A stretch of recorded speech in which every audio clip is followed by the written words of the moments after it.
One of the biggest concerns that people have when buying on a barrier island is flooding. In today's video, I'm going to walk you through the best tool that I am aware of that you can actually see what the flooding is going to look like on a particular piece of property in different flooding conditions. So the first thing you're going to want to do is, as I share my screen, give me 1 second, going to go to Google and search Cape May County Flood Mapper. And once you get to there, you can click the very first link. When we see this website pop up, again, very simply, we go down to the link here, go to Cape May County Internet Map Server website. Now, what I like about this, unlike the FEMA grades and all of the things that you might see on Realtor.com or Zillow, that it's a double A or it's an A, this actually lets you see it because those grades are very broad. They don't go to the level of detail that I believe you need and how this island is affected on a daily basis, on a street by street basis, right? It's way too broad. So once you click that link, we're going to go to the interactive maps and we're going to click maps on the left-hand side. If that comes up, we're going to hit accept. And I know I'm moving quickly here. If you need to go back or pause, feel free at any time. We're going to go to the flooding awareness. And we're going to have multiple options here. I'm going to briefly walk you through some of these tabs. We're going to focus on the what will the flood look like tab. So this flooding dashboard is a good place to see where projected flooding is going to happen, or when it's going to happen, I should say. So this Ocean City, and I'm going to click this. If you click on the Ocean City one, there are different buoys basically throughout the ocean, throughout the back bays and inlets that measure the ups and downs of the tides. So there are 3 different categories of flooding, or minor, moderate, and major. Now, that sounds crazy. That can sound scary. It's hard to understand what that looks like without putting some context to things. So this little up and down roller coaster ride, as long as it's staying below minor, you won't see anything almost anywhere besides a select few places that are known for rampant flooding, even on normal high tides. But to, again, give some context to what do these numbers even mean, right? If we go up and we see that minor is 5.3 feet, moderate is 6.3 feet, and major's hiding behind there, but I want to say it is 7.3 feet. We see minor floods a couple times a year, right? We see moderate floods maybe a few times a year.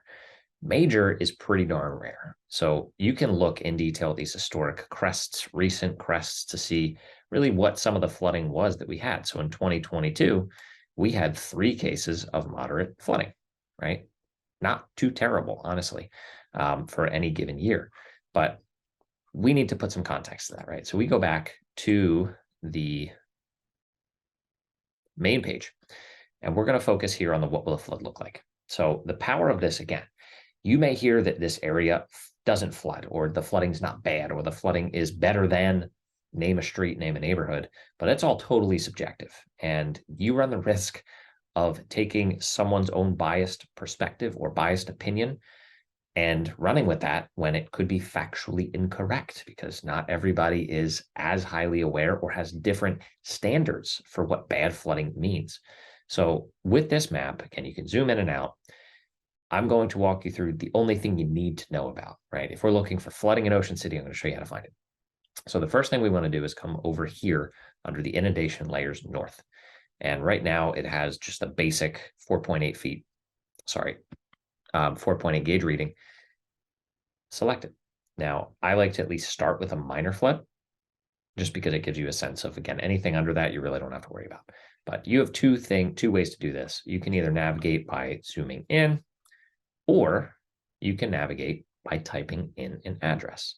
I'm going to start high level so you can see what this looks like, and then we'll use a sample property that's on the market right now, or a couple, so you can get an idea of what things will look like at different places for similar property types and property prices.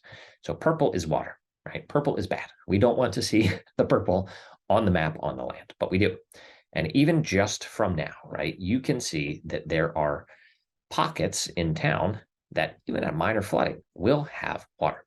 Now, a common misconception is that most people think that flooding originates from the ocean, right? So beachfront properties would get the flooding first, right?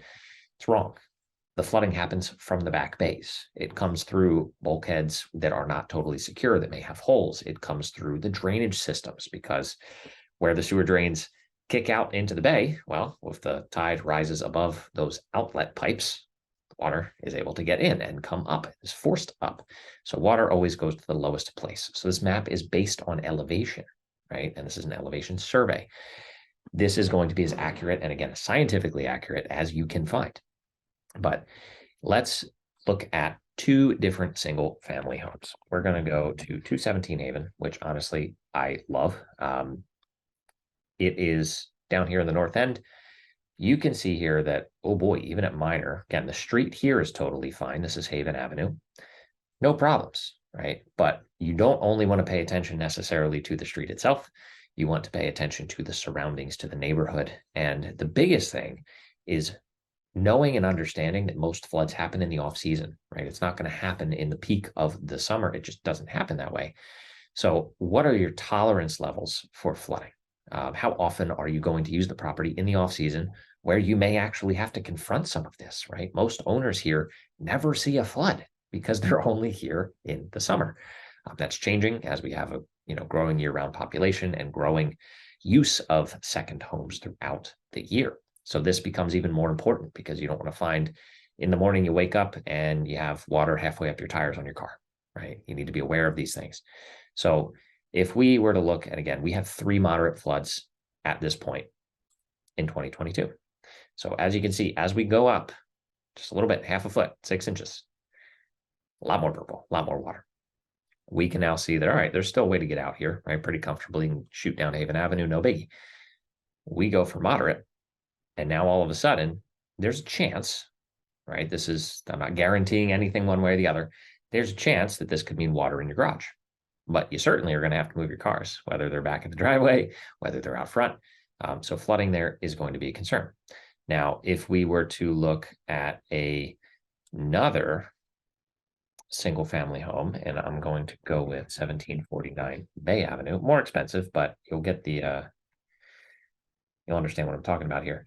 So you'll see here, right, the home itself is totally fine, right? There will be some water in the street. It happens. But you're kind of boxed in, right? You can't really get out of the alleys. There's going to be some water unless you drive very slow. But again, you don't want to drive through salt water, period. It will mess up your car, the undercarriage, the tires, the brakes. It's not something you want to mess around with. So we'll zoom out. And again, from a moderate standpoint, if you're going to be confronting this a few times a year, you need to really think about where you're comfortable, what your tolerance is for dealing with flooding. Because as you can see, right, we'll go out one step further and let it load in here. You'll see the flooding happens some of the time in year-round neighborhoods, a lot of the time between Bay Avenue and West Avenue, depending on the part of town. And we'll scroll around a little. We'll go down to the north end, because the north end is very, very well elevated, right? The Gardens is priced where it is for a reason, because it takes a lot of water for you to even see any in the streets. And obviously on the beach side of Wesley Avenue, called Mount Wesley for a reason, right? Free and clear, no issues, no concerns at any point. So with this tool, you have the ability to look up an address. You have the ability to scroll around, right, as you see fit, to check out different neighborhoods, different areas, and you can even check out different elevations. Now, one test that I like to see and like to show is Hurricane Sandy. What would it look like if we had another Sandy? You don't want to necessarily make this the bar to measure against when you're buying a home here, because it's incredibly rare. We've only had it one time, but just so you can see what it looked like on the island during that time, right? Most of it was well underwater. And you can see, again, the trends, right? Dark purple, you're talking feet of water that are there. But pretty much everything outside of down in the gardens here, the East Gardens anyway, this did happen, right, on some of these beach blocks, coming over the dunes, coming through things. That did occur up through the drains as well, of course. But as you can see, right, this side of Central Avenue really is pretty darn safe. So there's a reason, besides being closer to the beach, why properties that are closer to the beach are even more expensive. It serves many, many purposes, and avoiding flooding is a big one for a lot of people. So this is a great tool for you to use. The link to it is down in the description. But again, you can just simply Google Cape May County Flood Mapper, and you will have this at your fingertips. And I highly recommend that when you're looking at properties in Ocean City, whether you're working with me, whether you're working with another realtor, if you're working with me, I'll do it for you, but use this tool. Ask your realtor to use this tool, right? Screen properties to make sure that you are only looking at properties that fit your flooding criteria. So incredibly important. Don't overlook it. You don't want to make a mistake like I have helped people get out of. They bought a home, didn't understand the flooding. They didn't work with me to buy those homes, and I had to help them relocate to get to a place where they were more comfortable, where they didn't have to move their cars, and they could come down here with complete peace of mind. So that's it for today. I really hope you enjoyed this. I love doing educational videos like these. And if you did, if you learned something new, do me a favor and hit the thumbs up button. And if you haven't already, make sure you subscribe down below, because I'm going to be putting out a ton more valuable content around buying, selling, living in Ocean City, what it's like to relocate here, anything you can imagine, I'm going to be covering it. So thanks for hanging out with me today. Any questions that you have, drop them in the comments. You can reach me any of the ways down below as well in the description. And I'm going to be on vacation next week, but I will be coming out with another video for you, being a market update. So make sure you keep an eye out for that, and I will see you on the next video.